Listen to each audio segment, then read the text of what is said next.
Hey everyone, welcome to More Than Meets These Guys. We are continuing our delve into UK Comics premiere story, Man of Iron, Part 2 this week.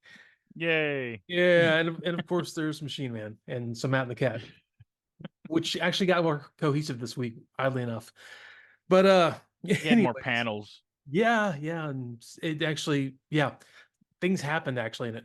So yeah, let's get this thing started, man. First of all, cover's great, line art is great again. We haven't Yeah, really more changed. John Ridgway. Yep, it's so good, so Oh good. yeah. So we opened to an editor's letter, man. They're talking about how great this. They're happy to have the story, and immediately he goes into, by the way, don't get in strangers' cars. And I had to stop and go, man, what's going on in this story? And I had, like I said, I have not read this story in God knows how long, probably decades. So I completely forgot this story because it really didn't have a like long lasting impact on the rest of the mythos. Yeah. So it's one of those. Foreshadowing. Yeah. So that was interesting. And also, there's a letter from this kid who's like, "Hey, you have like too many characters. You need to slow down. There's just too much stuff going on." And also, he had a really kind of cool theory about the dinosaurs dying off. Like, he said, "Well, hey, how about when the ark struck Earth, it kicked up a cloud of dust and killed the dinosaurs?" I'm like, you know what? Not a terrible way to look at it. Nice Oh revision. yeah. That was Dale Henry Mullins. Yes, yes. Yeah.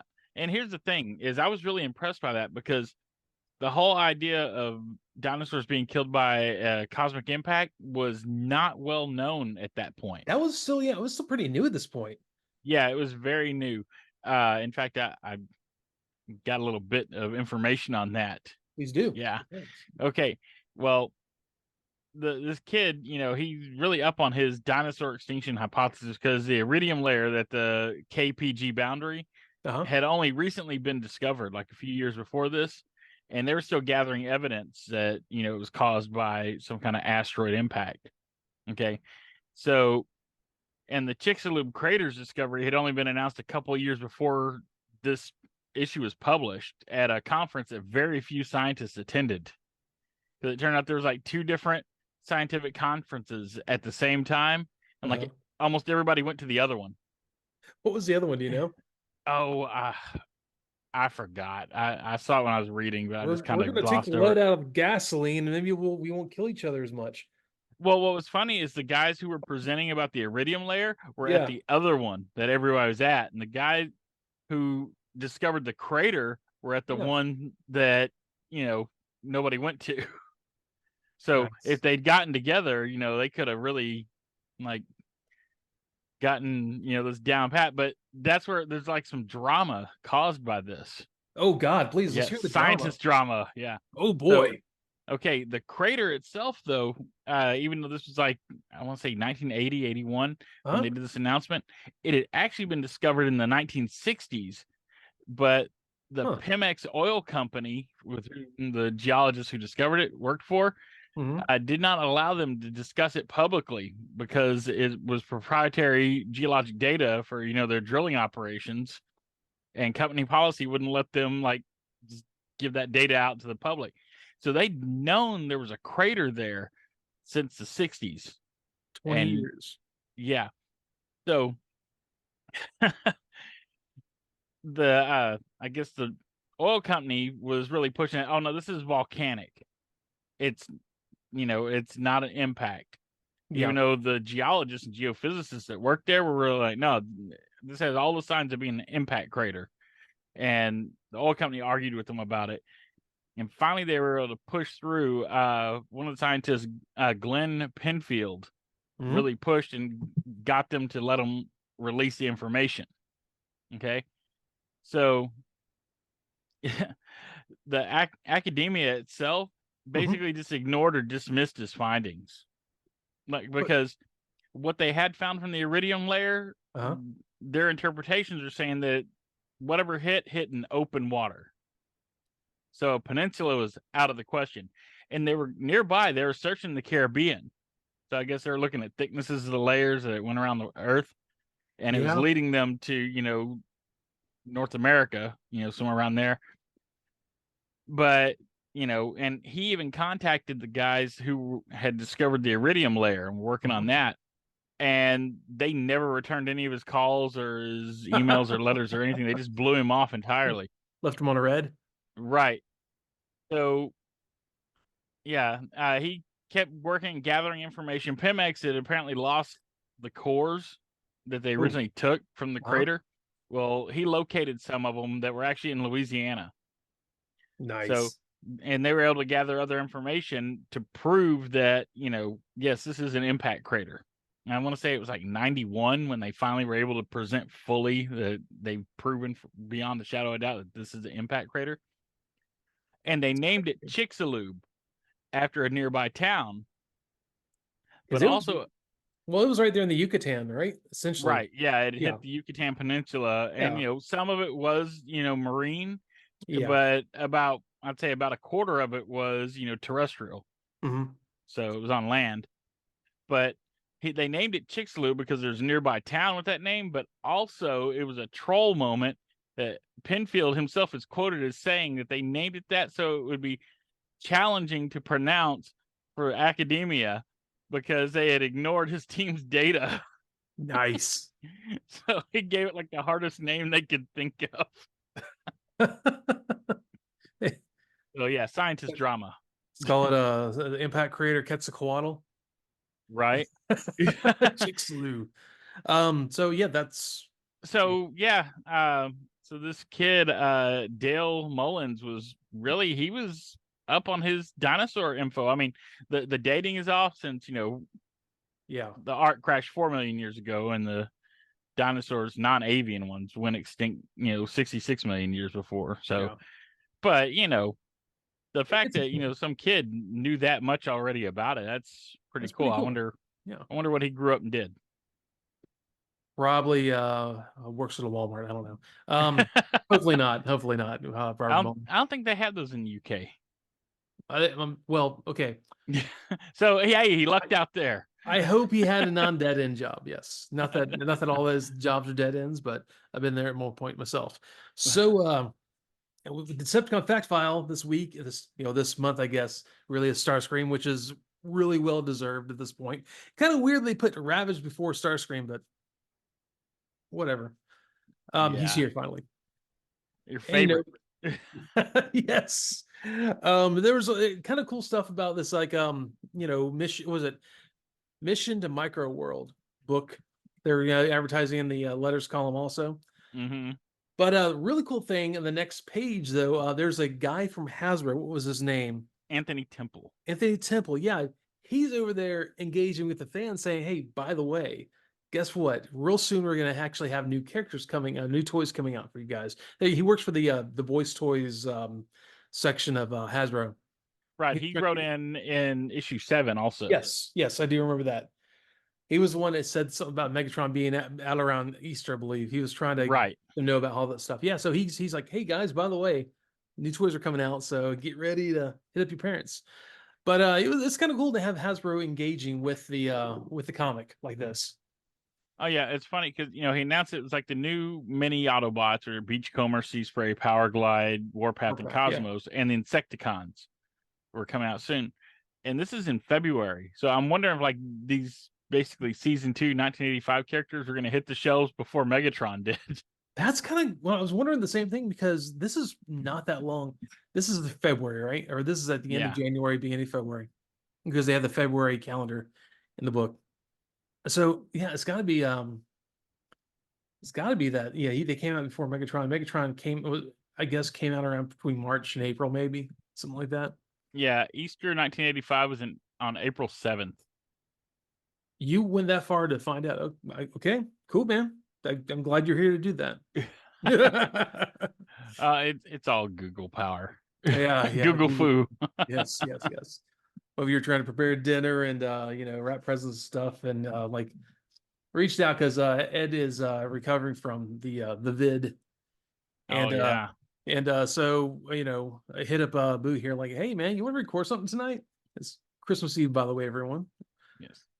So I pulled Boo away from his important duties in his household. Duty. So man, And- we and- let's get into the issue real quick.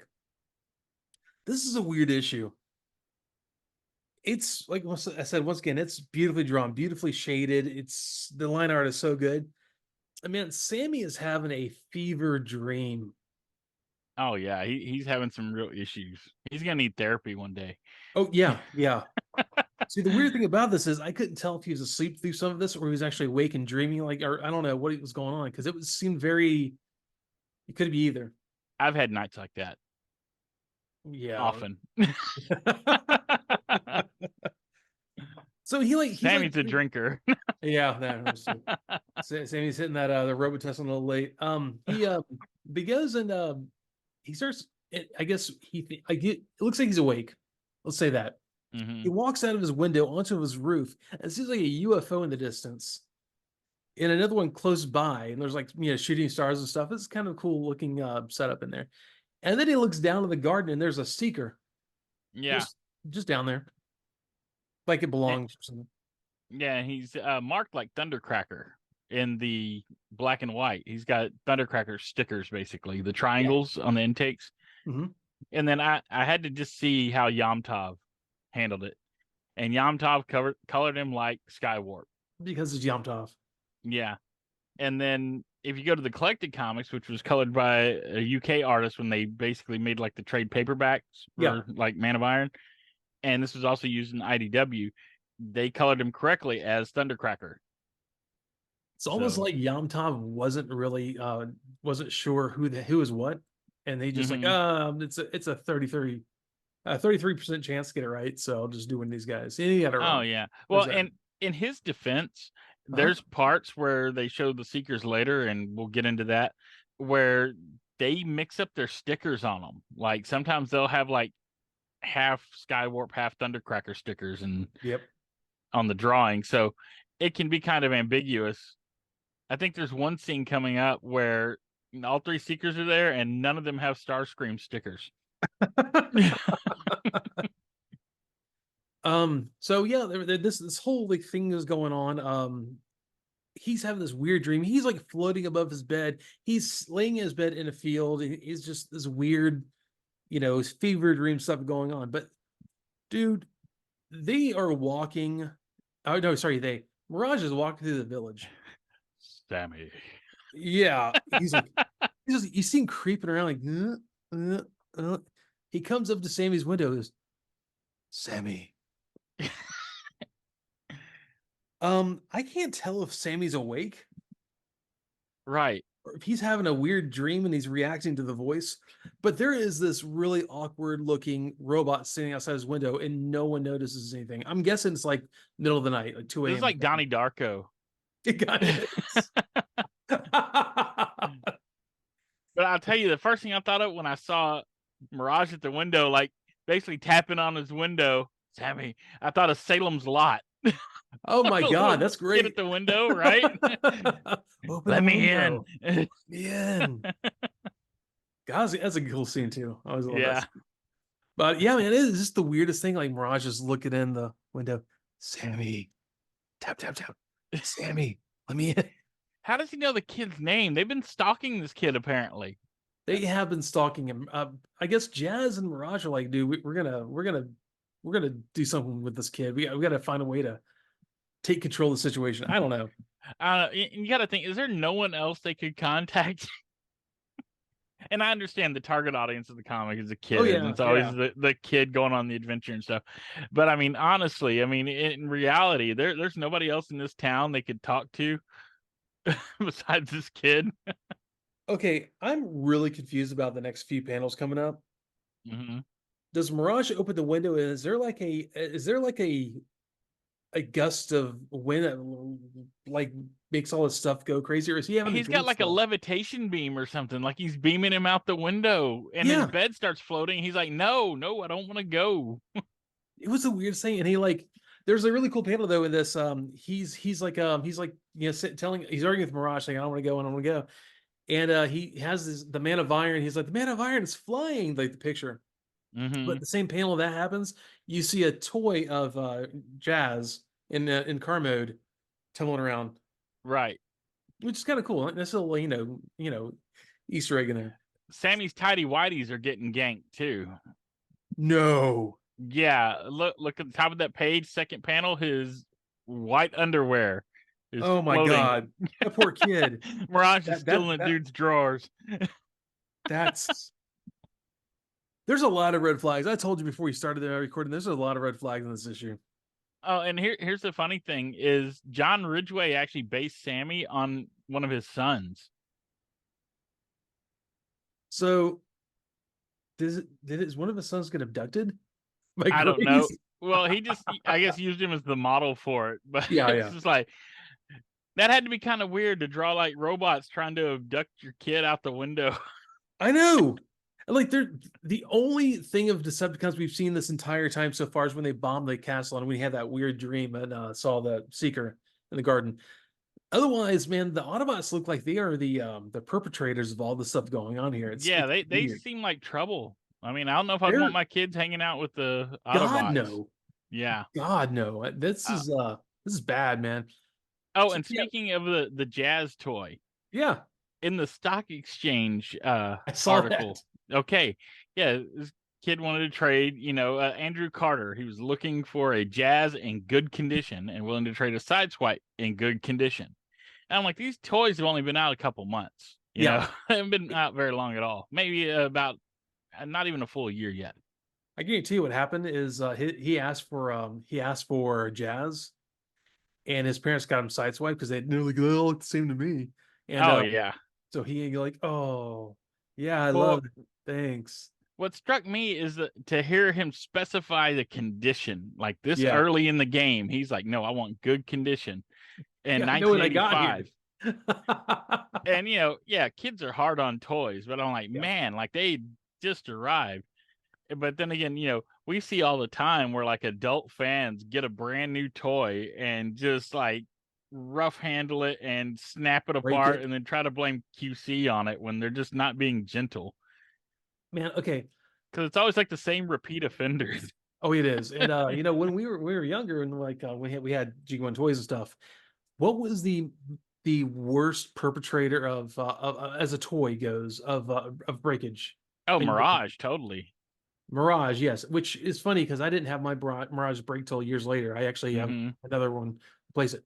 But one of the other terrible perpetrators are the dots and not hoods, the windshields. Oh, the windshield, yeah, Jazz and Yep, Prowl and Blue Streak, all the windshield. all of them. Yeah. So yeah, and we play this toys a lot. We didn't play with them like there was gonna be collectors and we put them on shelves and stuff. We play with them hard. Oh yeah. But yes, nowadays the figures are mostly completely made of plastic, whatever, different grades of plastic, and they have a lot more little fiddly bits and tabs and stuff that make them fit together better. They tend to But pop apart though before they'll break too. yeah, I have Yeah. never, I, okay, knock on wood here. I have never had one of my things I've gotten as an adult break like that. Yeah. I don't get The it. the only one I broke the first day I had it was Hot Rod. I got Target Master Hot Rod in Mhm. '87, and his canopy, when I was trying to turn his canopy, it Popped just off. snapped right off. Yeah. Which I know how to fix that now, but I Yeah. took him back to the store to exchange him, and that was the only one they had. So it was either Uh, take a broken Hot Rod home or exchange it for another one. So I ended up with Point Blank. Not bad though. I still have that Point Blank. So Nice. yeah, but yeah. Now I guess as an adult, the one I've run into that I came close to breaking was Titan's Return. I want to say was it Slug Slinger, because he has these weird tabs on his legs that it isn't Oh yeah. apparent when you Mhm. transform, and one of them got a little stress mark on it. Yeah. And I There's was been a able to do a few of little those. heat treatment on it and fix it, so that was good. But man, yeah, it scared me. I'm like, oh, Yeah, I mean, so there's been a few that have like come real close on. Actually, no, I take it back. There's a core class. I say core class because of what it is now. A real small version of Starscream. I want to say he came out probably like 10 years ago. oh, like the It's like Legends they called Legends, it or yeah. something. Yeah, Yeah. The back wing, when the back stabilizer fins broke on it, like somewhere in storage. It's the only way. But I mean, honestly, I've been pretty lucky with that stuff. yeah, I- and I- I always tried to do Transformers to transform them first, like to solve the puzzle. Yeah. without the instructions, and I don't do that anymore. After Oh, Slug Slinger, I'm like, nope, we're doing step by step. yep. Because they are very their engineering is very, I won't say Delicate. fiddly, but delicate. Yeah, Yeah. they've got little things to hold everything in place. Yeah, I'll they're a tell lot you, more involved. yeah, the Kingdom Rod Prime actually, I couldn't get his legs apart for a while. They were stuck in there just right on that tab that holds them together. I finally got them apart. I was scared to do it because it was such a small tab. Yeah, his back clip is tricky too, like to get Yeah, his spoiler up and everything yeah, with his windshield. but it worked out well. So but Yeah. yeah, I don't get it how people are so hard on their other Transformers now. Yeah, we see multiples breaking like maybe you should just stick with Tonka. So Never had this problem with GoBots. I was going to say 60 GoBots, man. Not true, actually. My old tank, the little like the tiny little like gun things you put on them, Hmm. they were real thin and that plastic and Oh snap. yeah, the ones on his feet, right? The ones that plug into his feet Yeah, have yeah, all the little those are pretty crowded. terrible. But Tank himself though, you could like knock out a mugger with him. Oh yeah, dude, Yeah, that thing, it was like a rock. It was yeah, a if you threw that at somebody, they're gonna go to the ER. They're gonna need some stitches. yeah, they are. But yeah, so we getting back into this, man. Yeah. They're Sammy's mom and dad. I think his name is Robert. Roy. Roy Harker, yeah. So they don't say it in this panel or anything like that, but they're like they hear the commotion going on, so obviously there's something going on, and they're trying to get in there. Like, Sammy, are you okay? And it's like it's locked. The door's locked. They can't get in there, and he's starting. I'll break the door down. So he breaks the door open, and it's like all this stuff's going on, and he's like, well, obviously there's a hurricane coming through here, so he goes and closes the window. Looks out the window, and there's Mirage like walking over the privacy fence in the backyard, just nonchalantly, just leaving. Like, all right, well, I couldn't take the kid while his parents were sleeping, so I guess I'll leave. You know what? It What's occurred to that? me in the 2007 movie, you have Sam's parents trying to beat the door down while there's Transformers talking to him through his window in his Except I think bedroom. he wanted to talk to them. Well, kind of. Yeah, he wanted to talk to him. He let him there, but yeah, it's like I just had a flash of that Sammy and they're beating the door down and all that, and they had the whole Sam's happy time joke. So But I gotta say though, man, once again, just like Jazz was last issue, Mirage looks fantastic. He looks oh very yeah, toy accurate and very well toy accurate with more mobility. yeah, it's like I said, I really hope we get toys that are this posable Yeah, that look like the originals, like they're doing that Optimus that's coming up. that'd be real nice. And did not have a tiny little pin in the waist for Mirage. Right. Everything Make is it titanium or something. seriously, dude. The thing is horrible. Oh So yeah. we go forward to Roy. He shows up at the site of the Stancham Castle again, and there's the captain. He's like, "Hey, what's going on over here? Because it's a lot more locked down." And he used some sonar imaging to find out about the other bomb, trying to figure where it's at. And he says something that's like, there's actually something down there. It's like the size of like a freight liner or something. Yeah, it's an ocean liner. Ocean liner, yeah, And he says it's not a bomb. Whatever they found has been uncovered by the first bomb yeah, and it's massive. yeah, exactly. So they're, and trying to figure this out. And Roy's like, well, what do we do? He's like, well, I don't want this to getting out, so don't tell your family or friends to keep it really on the down low. And he goes, oh, well, that's going to be a problem because my son has already made contact. He just sold his kid out. He sold his kid out, man. And at that time, we see poor Sammy walking down the sidewalk. Man, he's like, all right, I'm just going to go play. I'm going to play down at the park or something for a little while. No, he like, oh, look, it's a Porsche. That's pretty cool. And we're like, everyone, I swear to God, everyone who's reading this book be like, has no one seen like is anyone used to seeing a Porsche, like a racing Porsche on the side of the road once again? Because Right. last issue, like James is already there, like surveying the location where his house. Yeah. Stalking Sammy. Yeah, stalking something. He totally is, but he makes it so much worse. Well, He's just everyone jokes about the Autobots that have the race car mode that, oh, that's not much of a disguise. Well, Jazz is using it to his advantage to like lure little kids to. it's like candy, man. There's like, hey, you want to come get in the car?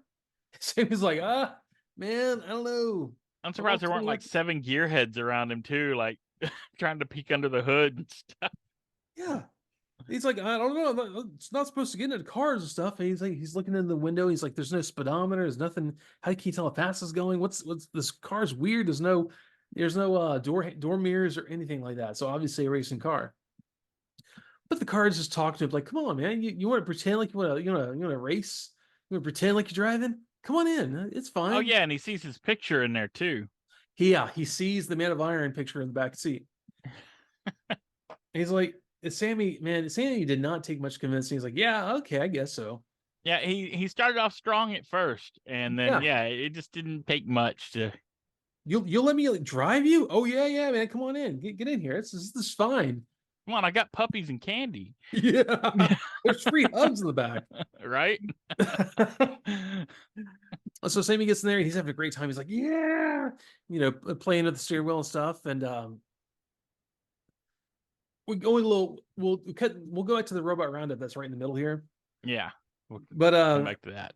yeah, his mom comes out there and it's like, Sammy, Sammy, and like the door's locked. He can't get, or the door closes. The door's all locked. He's like, I can't get out, mom. And his mom's freaking out. So This turns into Jazz, Christine. yeah, Jazz leaves. He's locked Sammy in the car He and burns leaves. out and takes off with the kid. Your kid just got abducted by an Autobot. Oh yeah. Dude, what is going on in the UK writers' room? Oh yeah. I mean, now you know why the editors, Yeah, don't get in cars.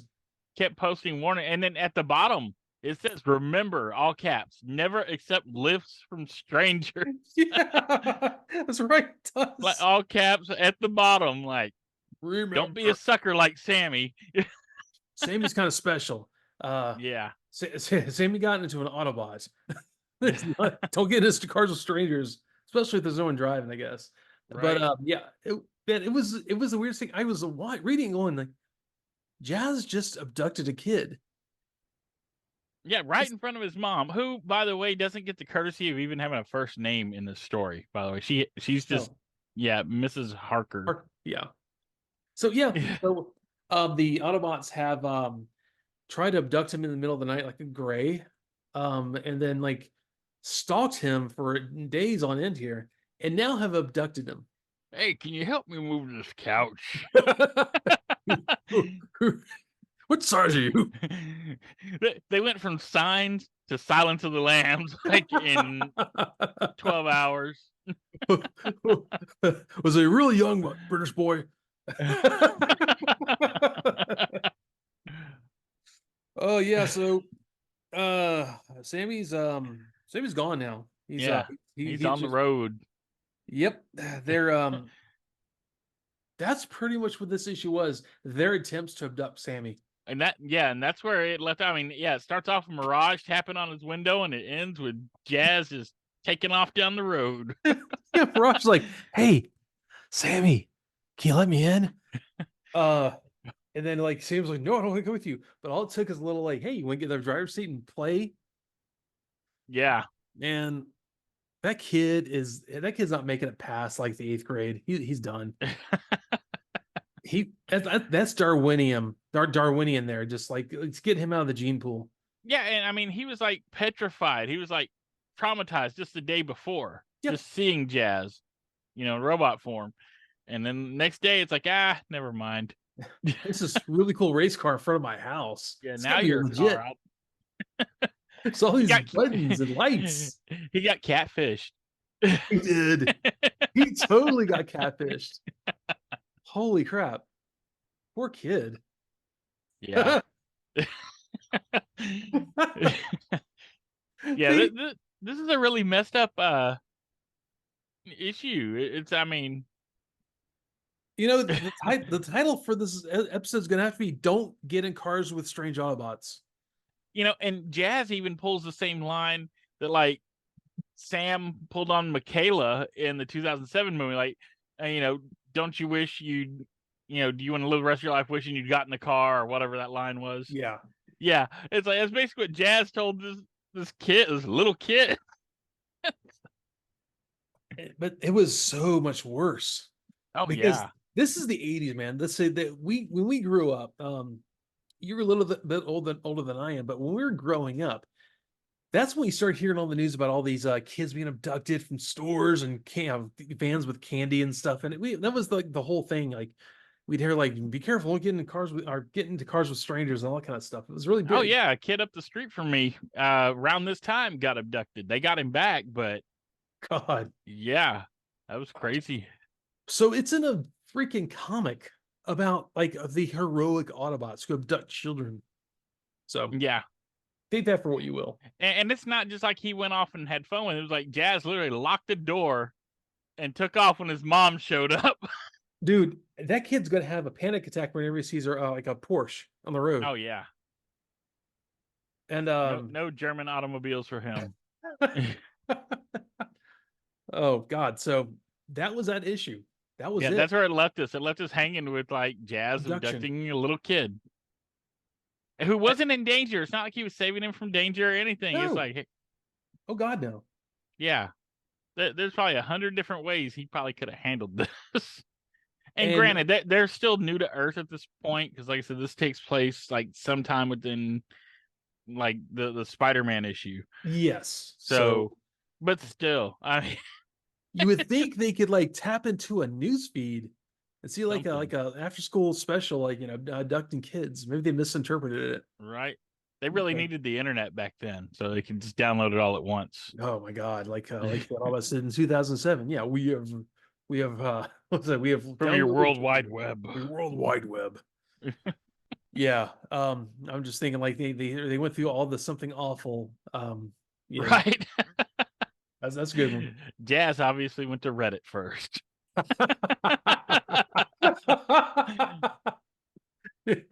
So this is how you do it. You abduct kids this way? Sweet.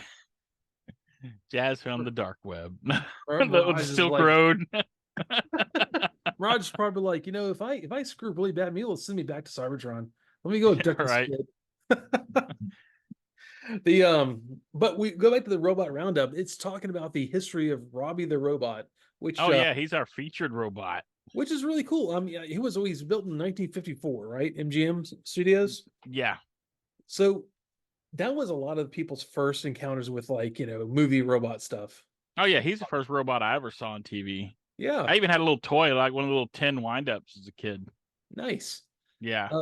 Yeah, like I had things like that when I was growing up, not that one exactly, but really Robbie the Robot is really what kind of gave a form to movie robots for a while. Oh yeah. And I mean, he was like in everything. I mean, he was on Mork and Mindy. Yep. I mean, anything that needed a robot. I know he showed up in Lost in Space a couple times. Yep. Surprised he didn't show up on Star Trek. No, that was Nomad who did No that. man, right? Yeah. It would have been better if it was Robbie. It would have been great. Yeah. Bring all these things together. So he was originally played by a character actor Really? in Forbidden Planet when he showed up. He Yeah. was uncredited. His name was Frankie Darrow, who'd performed since the silent era. Wow. Yeah. That's kind And of he cool. guest starred in stuff like I mean, he did a little bit of everything. But he was in like the Adam West Batman, the 66 Batman, and he also showed up on the Addams Family. Nice. Yeah. That's kind of interesting. A lot of it's 54, so a lot of the actors who had been in Hollywood a while had trouble adapting to what they call them talkies. That was kind of Hmm. that was one of the main themes of the movie Sunset Boulevard. A lot of these actors just couldn't do it anymore because either their voices weren't great Hmm. or they didn't know how to use their voice to help them with the acting. So yeah, And wasn't Robbie in that? no, Oh, okay. I thought he was in Sunset Boulevard. no, No, just just craziness and killing. I don't think he was in that at all. I'm trying to remember. I haven't watched it in a little while. It's maybe it on. was another one that sounded like that, had a name like that. Yeah. Sunset Boulevard is all about the guy who met a old film star on Sunset Boulevard. He's trying to escape some guys trying to repossess his car. Hmm. Yeah, he got caught up in this whole weird web of dark, I don't know, this obsession thing. And but then the main actress was okay, this is a big tangent. The main actress was a former silent film star who kind of fell out of favor because they weren't doing silent movies anymore. Norma Desmond. Norma Desmond. That's a So great movie. But anyways, speaking of talkies and all that, Robbie's voice was provided by a voice actor named Marvin Miller, huh? who was known for he provided, I guess, the first voice for Aquaman, or at least Really? from the 1967 Aquaman cartoon. That's great. And he also did the voice of the Super Skrull in the 67 Fantastic Four cartoon. So, I don't know if I've ever seen those actually. oh yeah, I used to watch those in reruns when I was little. Like This is I used to before watch Super Friends, but Super Friends was what I would watch the most. yeah, this before that. But he also did narration for Police Squad, which Really? starred his Forbidden Planet co-star Leslie Nielsen. I love Police Squad. Yeah, That's one of those ones I can't ever find to stream. yeah. It's so good. Oh yeah, it's really good. And then he also guest starred on Kolchak the Night Stalker. Nice. Yeah, but he did a ton of voice work in like I mean, I want to say from the 50s on. And he was still providing like Robbie's voice when he was in Gremlins. Nice. Okay. So yeah, You know, he I made a guess career of it. he was essentially the Frank Welker of those days. Oh yeah. Yeah, or Peter Cullen. You And know, he did a lot of narrator and announcing yeah, stuff. He had that voice, like what was it, the Delafontaine, the really famous, like, in a world. yeah, He did a yeah. lot of stuff like that. Which is why he worked really well in Police Squad. Right. That's kind of nice. Yeah. Oh, as another aside, real quick, you had shared a link on the Excellent Underground Facebook page and also the Discord of Peter Cullen accepting the Lifetime Achievement Award for the children's programming um, Emmys, or the Emmy for children's programming. And it was really cool to see Frank Welker, who won it in 2016, talk about his relationship with Peter Cullen and how it Mm-hmm. was cool seeing him. He first saw Peter Cullen on the Sonny and Cher show doing the ball thing. Yeah. He first heard that voice, and it was what inspired him to want to be a voice actor. So it's kind of cool seeing that. If you guys get a chance, definitely check that out. It's pretty recent. Peter Cullen accepting the Lifetime Achievement Award. Really, really heartfelt, really cool. He loves the fact that the fans have kept him in a career and he's proud of for Mm-hmm. 40 years. So that's really cool. Anyways, Oh yeah. Well, I made the clip for that. BZ's the one that shared it. But yeah, okay, I okay. made the All clip right. for him. You and him like will share stuff back and forth. So yeah, you're Oh right. yeah, we bounce it back and forth. Okay, that makes sense. Yeah, because he came to me. He found a clip someone shared, but it had a bunch of like Discord notifications popping up all over it. So he asked Oh, if I could really? get a good copy of it. Yeah, so I got him a clean copy of it That's because Sammy. I'm good Yeah, with the video. thank goodness for that. I'm not. So here we go. We are back in X-51 land, which is Oh kill me boy. or cure me, Machine Man. Which is how anyone feels when they're reading Machine. Mostly the former. The former, not so much Yeah. the latter. No. If Guest cure me starring by the Fantastic Four, who do not appear in this issue yet. okay, so I'm gonna like spoilers here. I because of this Christmas Eve, I wasn't actually able to read it. I kind of thumbed through it and I saw that and I'm wondering where they are. So Well, it's because these were full issues yeah, they that are broke them up. chopped up. So Yeah. expect them, I guess, in the next issue or maybe the one after that. There would be one of those it'd be one of those comic covers that had like the heads in the top, who's gonna be in that issue. Oh yeah. I'd be pissed if I got the issue. Like, where are they? Where's Fantastic Four What? at? Well, and they always say, it's a battle to the death and then no one dies on Yeah. the cover. Yeah, it's like stuff like that. Yeah, But yeah, exactly. it's because these issues are chopped up from the American version. So yeah, we'll get to them. But the interesting thing is we have a new writer on this issue. Really? It's Who's that? Tom DeFalco. Really? Yeah, before he, replaced Jim Shooter as editor in chief. So yeah, Really? I gotta say, man, the apple doesn't fall far from the tree in these books. They're Yeah. all working on the same kind of stuff. It's kind of neat to see that. And I want to think. I mean, I haven't read ahead on them, but I want to say Tom DeFalco does most of the writing from here into like volume 2. Okay. Yeah. Well, it's good to stay with us a writer, the same writer, so they can build the Hmm. story and kind of flesh it out if they so want to.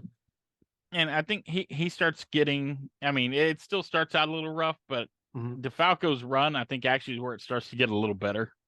That's good. I mean, like Yeah. we had like There's I nowhere don't know to if go you but up. Yeah, exactly. You're on the bottom floor. So I don't know if you ever read any Brian Michael Bendis' stuff. I This is one of those things where I always wanted to read Spider-Man, but I Hmm. never didn't get into it early enough, so I had no idea what was going on. Of course, there's the I tried to get into the Clone Saga. That was the big problem.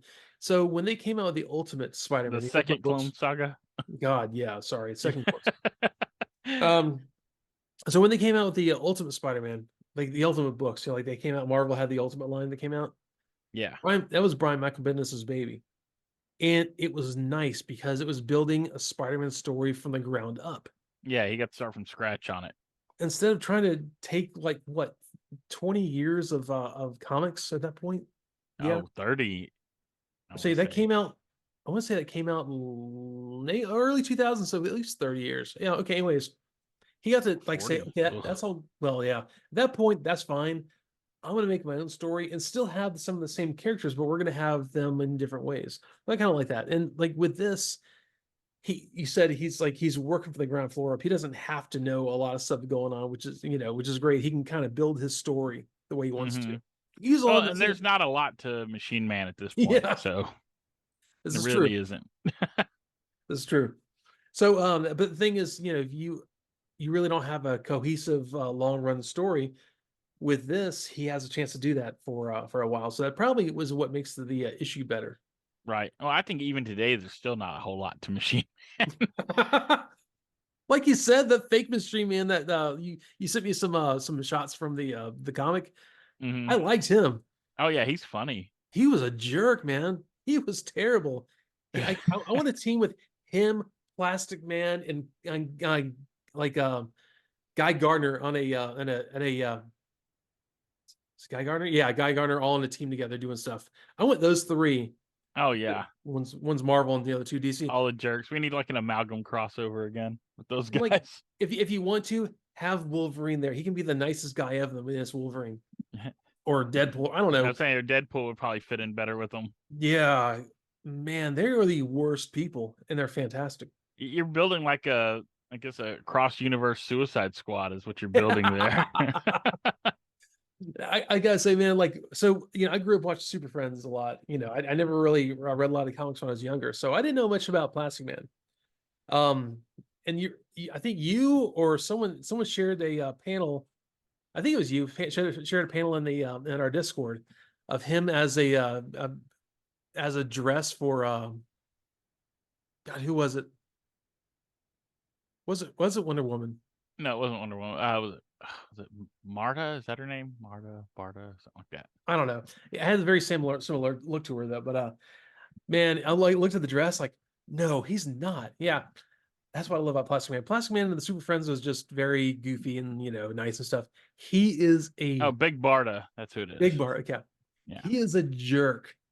He is a perv. I love it. It makes Plastic Man so much more interesting. Oh yeah. I really, there's some of these stories that when you read the comics, when people are having fun with them, they're Hmm. so much better for character. I mean, Oh yeah. You got to have fun with them. yeah. I mean, even like they just tried to do that with Moon Knight, but they just couldn't go on the full, craziness that Moon Knight actually is. They tried, but there's just too much to put in a show. Oh yeah, on the show. Yeah. Yeah, I keep hoping I we get a second season of that because that was actually pretty good for what it it was. was. Unfortunately, I think he said he didn't want to be Moon Knight anymore, so that may be Yeah. a problem there. That just means he wants more money. That's very likely too. That's usually what that means. Yeah, he was fantastic because especially at the end of that. Oh yeah, Oscar Isaac was fun. Yeah. So yeah, we what is going on in this issue since I Okay, skimmed. it starts off everyone is irritated with Machine Man. Like Peter, his roommate, is irritated because they're trying to get ready in the morning, and he's doing all these self diagnostics on himself. Yep. And he's like, we got to get going. And so he finally finishes and puts his rubber face on and asks if they can share a cab downtown. So he's getting irritated with him. And then he gets to work, and his coworkers, Eddie and Maggie, who are always, the ne'er do well employees anyway, are complaining about how much they hate how promptly and efficiently he does his job. And you know why they're complaining about that? Which makes it look bad. Because nobody wants to work anymore. Not even in the 80s. Not even in the 80s. Thanks, Reagan. Right? So I just had to throw that in there. Yeah. But yeah, so they're just complaining. I mean, just randomly, like, oh, he starts right at 9 when the clock starts ticking, and then he never misses his paperwork. Like, it's never late, and it's like, well, that's what you're being paid to do. I mean, he's not spending every hour and 15-minute break pooping. right? I mean, And come on. it's not like he's overworking. Like, oh, he's doing like triple the work we are and making us look bad. It's like, no, he's still doing the bare minimum what he's supposed to do, and it still makes him look bad. But yeah, because they're doing like below the bare minimum they need. Right, there's no self-reflection with these guys. Can't So fire then, them. oh yeah, They got unions. No, so we jump to the Alternative Resource Center, which is green energy. It's a green energy nice complex. Okay. And Dr. Valletta Todd is a scientist working on fusion as a green energy source, or as they call it, clean energy. That's really kind of cool because we know a little while back they finally been able to develop a net positive fusion. Yeah. They came out December 18th. There was a press conference where they've been actually able to repeat it in labs where Oh, they that's were, good. yeah, they were, so actually they've been able to repeat it several times in labs. So they said we now can do clean fusion energy as a net positive, because before we had to spend too much energy, we didn't get as much out of it. Now Right, it was using up more than it was producing. yeah, now they're getting to the point where they're producing more than it's using. So that's actually kind of cool. So sorry, a little aside there. That just came out. Oh no, that's good. And Yeah. yeah, it does. It totally real world factors. Yeah, real world factors creeping into the issues. So yeah, she's working, and it just seems like she's not getting anywhere. It's a failure, she thinks. And then she gets careless and is caught in a maelstrom of electromagnetic energy. So it's Every time. right. You know, She should have taken a power nap or something. I don't know. that was the last guy from the last mini series of the Man Who Could Walk Through Walls. Oh yeah, Barry. Barry and him get bombarded. Barry. And then also, man, it's like Dr. Manhattan. Come on. Right. Just didn't have a guy accidentally in a chamber trying to get his watch back, we would have been fine, and we would Right. have lost the Vietnam War, and Nixon wouldn't have been president still. And terrible. And this is like pre-Manhattan still. Yeah, Pre-Watchmen. But I mean, yeah, I mean, you see that trope yeah. show up, over and over again. So it turns out that Alternative Energy or Alternative Resource Center is a client of Delmar Insurance, which is the insurance company that X-51 works for. Yep. And his boss knows that Aaron Stack is Machine Man, so he calls him into the office. And I guess it's nice they let the boss know that they're hiring a robot, even though nobody else seems to know. How can you do your job so well? Quit being a robot. Right. I mean, does this mean he doesn't pay him? You don't have a social security number, Stack, so we're just gonna pay you in coffee. You can sleep in the basement. You don't need any luxuries. Right. Well, and he stays at Peter's apartment, so he doesn't need to pay rent. He doesn't have to buy food. So well, I mean, he did look out for Peter when he's in prison. So there's that. Yeah. It's not like he really needs to work like that, because but I guess only a robot would really love a soulless job like being a insurance inspector. Oh. So funny story about an insurance. I have a friend who actually is a insurance inspector, and one night she was at a bar. She's just hanging out, and this guy came over, and he's hitting on her, and So can I buy you a drink? She's like, oh no. He goes, no, I got it. I got money because I'm pulling, the scheme, with my insurance company. I'm gonna get all this money, blah blah blah. Basically, he was being fraudulent with the insurance company, and he's Nice. bragging about it. And she's like, "Oh, really? Yeah." And they're talking all that, and she doesn't say a word. And then 2 days later, she goes to work, and he comes in. It's her insurance company she's working for, and she calls her boss on the side before he sees her and goes, she has to recuse herself. She's like, I just hung out and drank with this guy on Saturday night. I'm gonna have to recuse. And he goes, no, no, no, come in here with me. Just don't say a word. And when the guy was sitting at the table to negotiate with him about the settlement or whatever, they just walked in with her and sat at the table, and the dude just went ghost white and just like dropped his claim and everything. She didn't have to say a word. You got to know when to shut up, man. Yeah. So yeah, Gotta know when to literally, shut up. no, he was, bragging about being fraudulent to the insurance investigator that was gonna take on. She had no idea who he was or that was gonna be a case. That was just a case that came to her that Monday. You got So to be more funny, careful. right? And that's still more exciting than this. And there's like nuclear energy maelstroms going on. He was like, I'm gonna get some tonight. I got insurance money coming in. She's like, yeah, you do? Cool. Yeah. So anyway, Oh, so he knows who X-51 really is. So he sends him in to check out the damage there and to help out if they need it.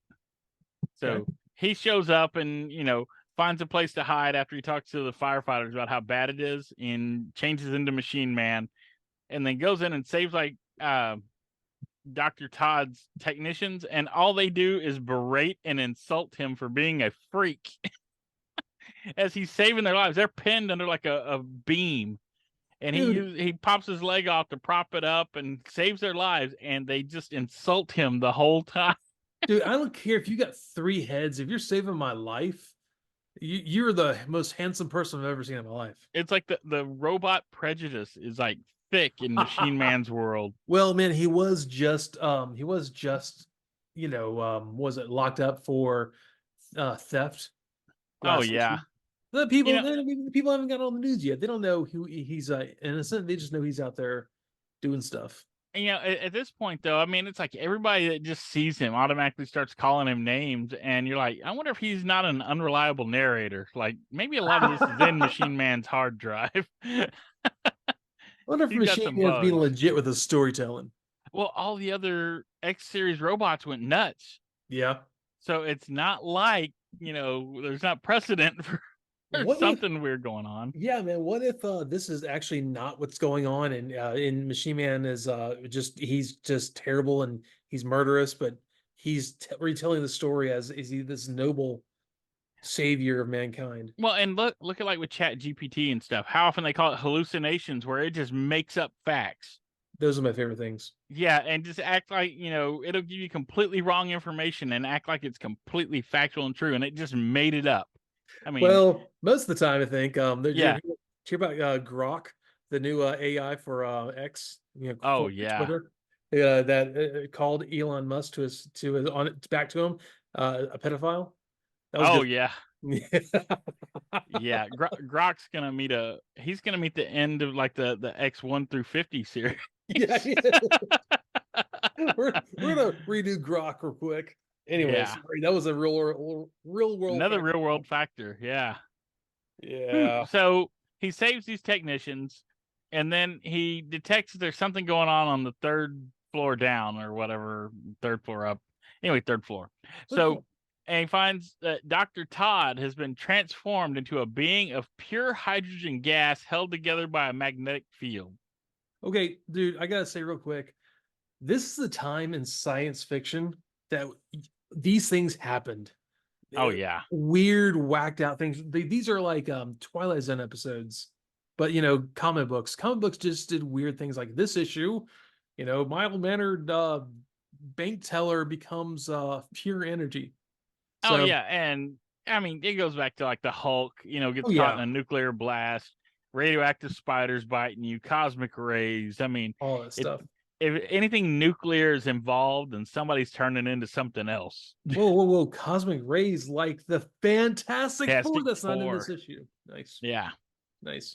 What a tease. Sir, not appearing in this film.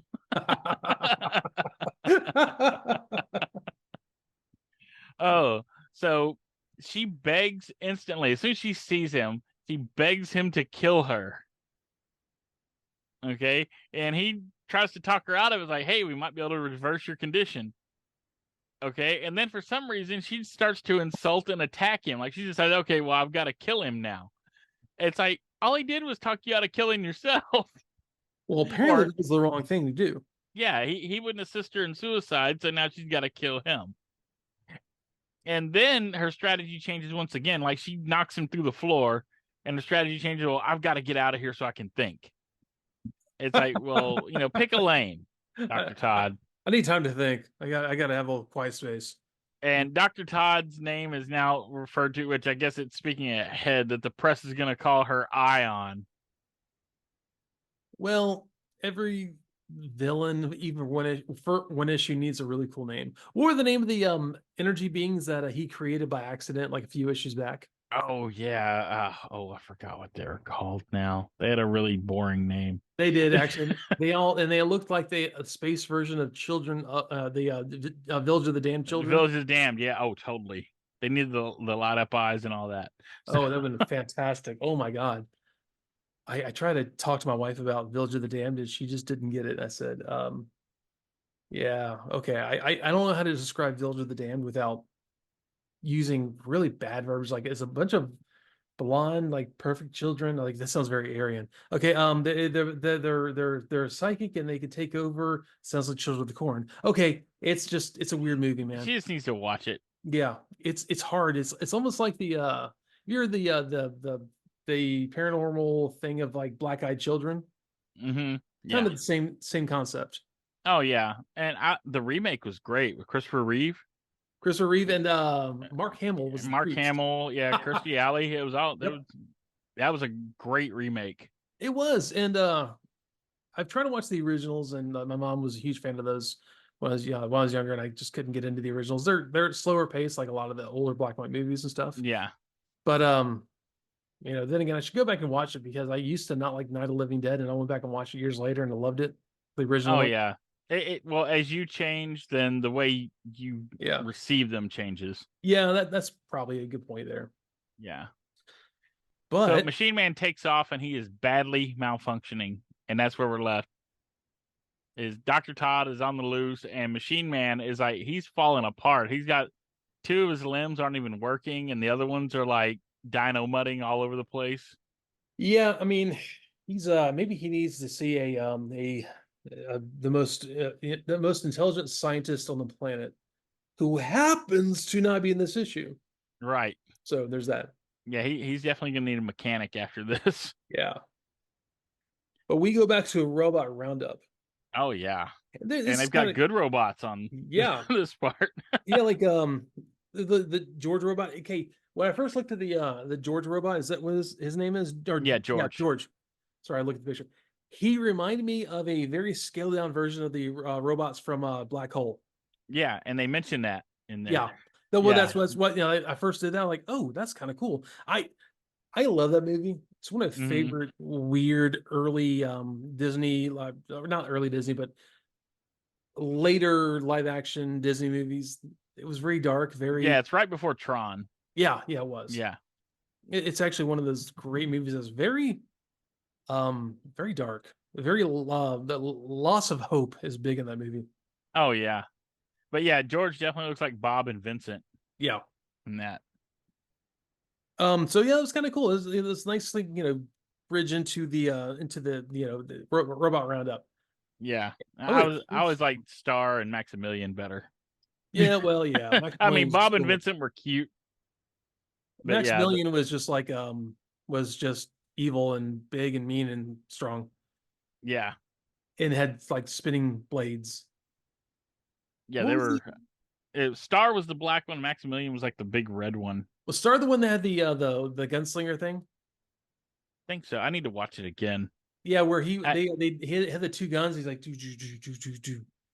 I I've think actually been planning on showing the kids that one soon. So it's a good one to watch. If you, yeah, have Disney Plus, I know it's on there. yeah, But so yeah, actually those are actually really cool. Like the end of that was just bizarre and crazy, and I think it lives in the same universe as Event Horizon. oh yeah, and you It can tell they kind of took inspiration, I guess, from 2001. They did, but it was like it was really, I don't know, it was almost like less hopeful than 2001. Oh yeah, I just meant And- like the that 70s like space robot tech oh yeah, oh yeah, where God, especially the bridge. You find out the secret of the bridge crew. yeah. Ooh, spoiler, not going to go into that one. For anyone who hasn't seen it, go watch The Black Hole. Hey, seriously though, the way the ship looks is what it reminds me of how the Event Horizon looks in the movie. The Event Horizon is very Yeah. gothic looking. Whoops, And I mean sorry, that's my another Siri decided to start trying to talk to me. oh, There we go. an Event Horizon, of course, is a black hole reference in itself. Yeah, it is actually, and Yeah. those two really deserve to be in the same universe. That's what Event Horizon is like the black hole met Hellraiser. Yeah, kind of is. Yeah. Though also it's Event Horizon is also like the black hole meets the warp from Warhammer 40K, the chaos dimension and stuff. Yeah. It's all Or the Dead universe from Transformers. also that. Yeah, God, Yeah. this is a great movie universe in the making right here. But yeah, the ship in the black hole is very cathedral looking, like dark cathedral, same Yeah. way Event Horizon is Yeah. gothic cathedral stuff. Anyways, great movie. Y'all should go watch if you haven't seen it already. So take us on the other oddball, yeah, like oddball robots from different movies. So you have was that Klaatu from Oh, the Gort. Gort? Thank you from the. Yeah. That's right. That's the words he said. Gort from the Day of the Earth Stood Still. Well, Klaatu was the alien. Yes, Yeah. it's been years since I've seen the movie, and my first reference to that is Army of Darkness. I was going to say, you remember the N word? Yep, Nickel. necktie. Definitely. Yeah, necktie. It's definitely an N Definitely word. an word. I basically said your words. Oh yeah, here we go. That nice little picture in the bottom of the robot roundup of old Bob. Oh yeah. Now the guy that played Gort, Yeah, they give his name in this is Lock Martin. I was just reading about him the other day, like completely unrelated to this. really. Yeah, and I think he's like 7'2", and he was the door guy. He was the doorman at Grauman's Chinese Theater. Really? They just found Yeah, this dude that's they huge? went scouting for somebody that was tall, and then they gave him like platforms to push him up to 8 feet. God. But they had to make him two separate costumes because they had one for all the shots from the front when he would walk Uh-huh. that zippered up the back. And then they had another one, or it stitched, or however they did it. And then for the rear shots behind him, it all tied up in the front. Okay. So they did the front shots and back shots, and he was just absolutely miserable in I'm sure he was. the outfit. It And didn't look like he then, breathed real well either. yeah, and the still shots of Gort were a big fiberglass model of the robot, which that was most of the movie he was at. But when he would move, they had Lock Martin, and yeah, it was bad. It was hot. I wonder why. I'm kind of surprised he didn't do more things besides that. He Or he did he? did a few things, Okay. but Yeah, that yeah, says like shoe in for a lurch roll right there. right. You would think, but yeah, none that Yeah. really jumped out at me. No, I But mean, who knows? yeah, and Yeah, then it goes into Jim Whiting's robotic sculptures. yeah, I saw that. That was kind of cool. And if anybody that watched MTV in the early '80s saw his work, because it mentions Herbie Hancock, but it doesn't name it. But it's the Rocket video, I think where I'll it's like a watch living that. room with all these like spastic robots walking around like they're jerking and just Oh, really like yeah. freaking out. And That's his sculptures. yeah, it's his sculptures. That was a cool video. Yeah. It's actually really disturbing as a kid watching that because Oh they're yeah. always I herky just jerky showed it to my motions. kids the other day. Nice. Yeah, because they like animatronics and stuff like that. I go, oh, you want to see some old school animatronics? Look at this. Yeah. It always reminds me of when I've gone to Disney for several times over my life. One of the last times I went though, we were on the It's a Small World ride because it's one of those things like you just have to do it. It's so weird and so it's like a fever dream in there. Like I would love to be able to take a very quick acid trip and go through that ride because it's so weird. But there's a scene where there's a little hula dancers, like they're like probably like, I don't know, 9 inches tall, but they're kind of off on the side. And every so often on these rides, like there's a animatronic that just malfunctions, and this thing was going crazy. It's like, oh, it was like having a seizure, and I couldn't see anything else but this little hula girl having a seizure. It was That's the the best most thing to see. it was the best thing to see. It was the most distracting. I wish back then when I went, I had a good camera phone so I could have taken a video of that because oh my god, it was fantastic. Well, in the last robot roundup, they talked about Epcot and all that, Yep. and yeah, it talks about Lincoln like destroyed his chair and like completely freaked out and was like a Yeah. danger to the technicians and stuff. I feed the slaves. Right? Give me a better chair. It's like that evil Lincoln from Aqua Teen Hunger Force. You know? Abraham Linkler. Oh, Aberdolph Linkler. oh yeah, from Rick and Morty. I keep expecting him to show back up on that show. All the different callbacks they've had, they should have him show back up. Yeah. Aberdolph Linkler. So yeah, those were Jim Whiting's robot sculptures in Okay. Rocket. So, Nice. I gotta go back and watch that now. yeah. That's really cool. And yeah. Yeah. Oh, sorry. So Go ahead. I was saying we have Matt and the cat. Okay, Matt and the Cat Finally. actually for once has some story moving along here. It's because it's got more than 3 panels for a change. Yeah, it's going like 6 panels. Yeah. Yeah, they're giving him more page space. Yeah, the like the robot head that he was dealing with, he like calls him like a flea carrier vermin Yeah, thing. distasteful flea carrier. Yeah. So he's like, all right, fine, I'm leaving. And he tries to take off, and then robot grabs him and stuff. It's like that it was a little head with arms coming out of it. Yeah. There was a robot in Star Wars kind of reminded. You saw it like the Jawas had it. And it was just like a dome with the little robot arms sticking out of the top. Yeah. Yeah, that's what it kind of reminds me of. I always love that the Sandcrawler, where you look in the Sandcrawlers, all these dilapidated robots, and you almost wonder if they just went through like prop houses and found just weird robot stuff over the years. And Oh, you know they did. Oh yeah. It's Yeah, really cool because stuff. one of them looks like a Oni mask in there. It It's does. like, yeah, It's it's like got that like a weird little face. demon thing. Yeah. Yeah. I always love that one. That guy was one of my favorite things in there. But we finally see Matt. Yeah, he's back. We haven't seen him in like several months now. Yeah, seriously. Yeah. And the aliens are like, "Ah, we have your feline." And Yeah, they're like gloating to him about it. Like, dude, he's like, "I just wanted my cat to go out while I got some sleep, and this happened. We're on the alien ship together. What's going on here?" Like literally, that's all this thing has been. Is he put his cat outside? The cat got abducted. He got abducted, and this has been going on this now, entire time. granted, he threw the cat out the window. Well, yeah, He put it out. Yeah. But yeah, he blames all this on the pet shop. Like the pet shop didn't warn him that all this drama would happen from having a cat.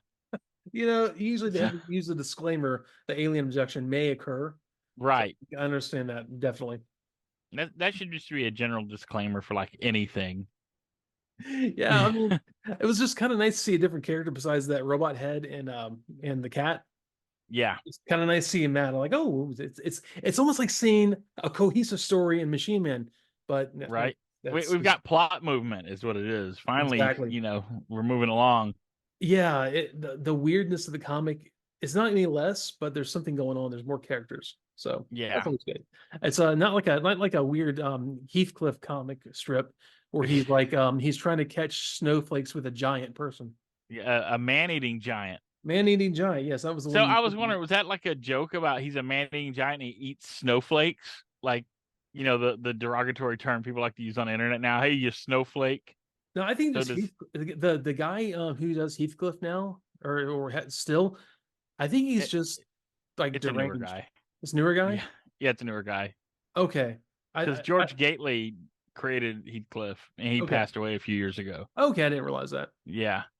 So now the guy doing Heathcliff is just I don't know. He's like, was he part of like some like weird government program where they fed him acid? I was gonna say. Yeah, man, what was that? he's just having these weird. I'm trying to think of that program. Was it MK Ultra? Was MK that it? Ultra, yeah, MK Yeah. Ultra. They gave the soldiers acid. and Yeah. watch how they reacted. Does his kid start fires with their Yeah. mind now, and Oh, it's beautiful. I love he that thing. gets the nosebleeds when he writes Heathcliff? Oh God. Oh God, the man-eating giant. We can fight about this. Right? God, it sounds like the Heathcliff comic strips now read like some weird Reddit no sleep story. Yeah. I don't get it. I don't get the slug thing they had a few weeks back. Like everything was about slug, and I'm like, what? Dude, that guy dropped some Brown Betty. He watched a slug outside his window. Like, that's what this story's going to be about. Yeah, I'm just Slugs. like, I feel like they're inside jokes, and I'm on the outside. I think everyone is pretty much on the outside of this, but Yeah, we can check that in later. But I can always get on board with him knocking trash cans over. oh, eating the best meal on earth, a fish skeleton. Oh yeah, Ed's favorite meal to watch him eat. I mean, Garfield's a snob with his lasagna, but Yeah. Well, the Garfield's a snob, yes, but man, this is we're having like a postmodern comic strip thing going on now where I guess the characters are more aware or they're kind of meta or whatever. Like yeah, they get Heathcliff is meta just now. doing weird things. Garfield minus Garfield is a fantastic thing to read. That is Oh yeah, and Jim Davis loves it. oh yeah, because it makes John Arbuckle.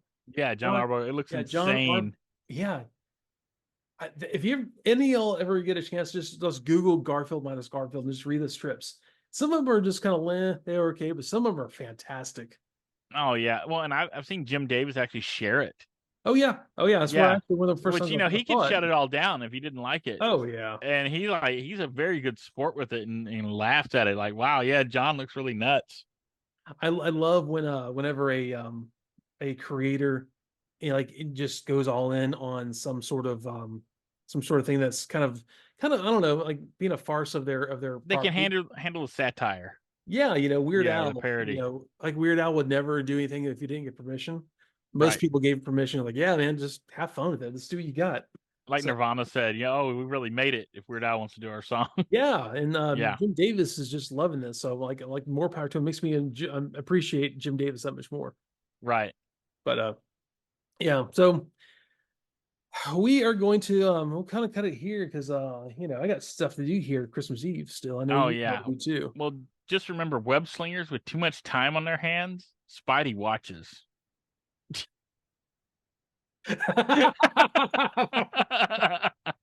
Oh wait, oh sorry, they're Spidey watches. Sorry, the whole tone of this comic just threw it all off for me there because that's what it says. You look at it. The last, I'll put it obviously in the YouTube. The last panel of this comic is Spidey watches, and then it says Spider-Man watches. Hey, web slingers, got time in your hands? Yeah, Spidey Spidey watches. watches. You have those intrusive thoughts? Spidey watches. Watch. He's tingling. That's why he had his menagerie. His what was his here as a villain Oh, his rogues gallery. rogues gallery? Yeah, Yeah, rogues gallery because they had a little too much time in their hands too. right. He watches. I'm sure he This wishes. whole issue should be infamous. It This, really should. I mean, this is just creepy, dude. Seriously, Aren't you glad you're getting into new territory here? You This had is no like idea this was waiting for this you. is jaw dropping. I read Yeah. this and I'm reading it like that's how it ends. Like it went ahead. Maybe be like continue after Machine Man. No, that's just Jazz of Ducks Sammy. All right. Well, here we are. This is a 1984 comic of a child getting abducted by a hero, Yes. or so we were meant to think a hero. So, well, good on you, Jazz, I guess. You know what you Right. like. And when you finish using the lotion, Sam, you put the lotion back in the basket. Yeah, I'm sure he'll redeem himself in the next issue. We'll see that this was totally justified to just grab somebody's kid and It all makes sense. yeah. You just let me explain. Let me explain. There was Yeah. a kid in his room but he wouldn't come out. So then I got him play cars, and then I took him. Free hug. This is the guy that thought, hey, I'm gonna, help the humans by shooting fire at them.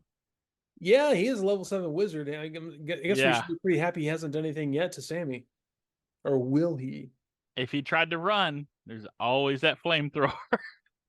Don't run, Sammy. Just let it happen.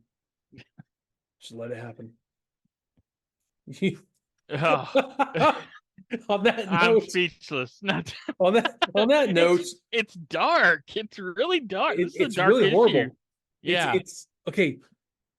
It Don't really let those watercolors fool you. no. This is the dark issue. This is great because not only the guy who wrote early issues of Hellblazer is drawing this, or not writing, drew early issues of Hellblazer.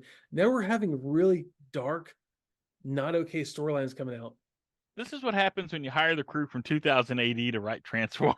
Seriously, where's Dredd? Is Dredd going to track him down? Right? The child abduction has happened in Mega City 3. Oh. Well, on that note, everyone, thanks for joining us, and I hope you have a very happy holiday season, whatever you celebrate. The solstice, the rise of the spaghetti monster, Christmas, or Hanukkah, or even just hanging out with family and friends. That's kind of what it's always been about for me. So, on that note, everyone have a great holiday season, and I think no, the next episode will be coming out after the first of the year. So this is the last official episode of 2023. See, we're left with the cliffhanger, just like Sammy.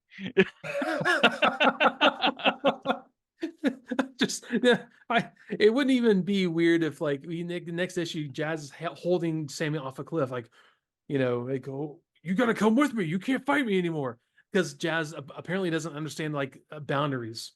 I'm having Hoist Goes Hollywood flashbacks. Oh my God, Moist? I don't want to spoil that. I know you got that coming up soon. Yeah. I'm looking forward to that one. Oh, Moist. Oh, yeah. Okay. So I have a quote. Yes, let's have it. Let's send us off with the quote. This game of cat and mouse isn't much fun for us mouse types. Is that from Child's Play?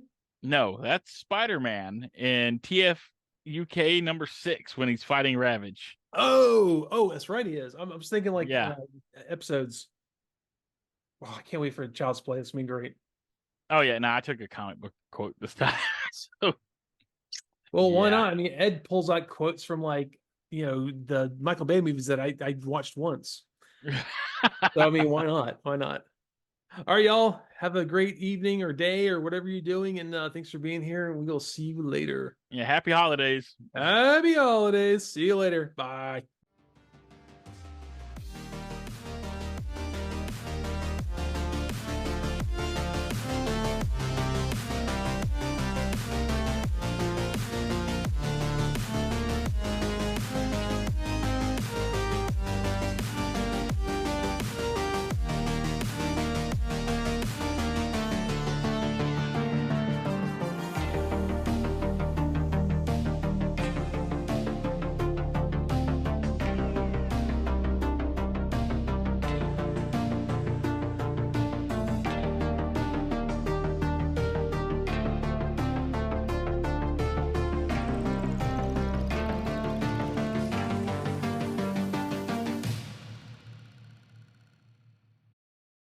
Morethanmeetstheseguys is performed by Evan Johns and Ed Strickland.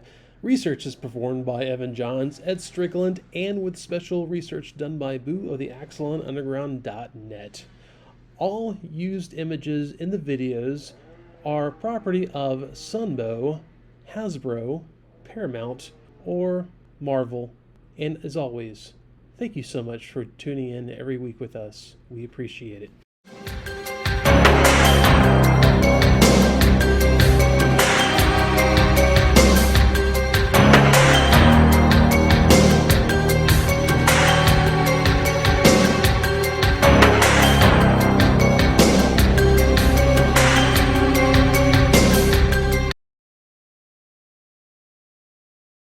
I can't deal with that now.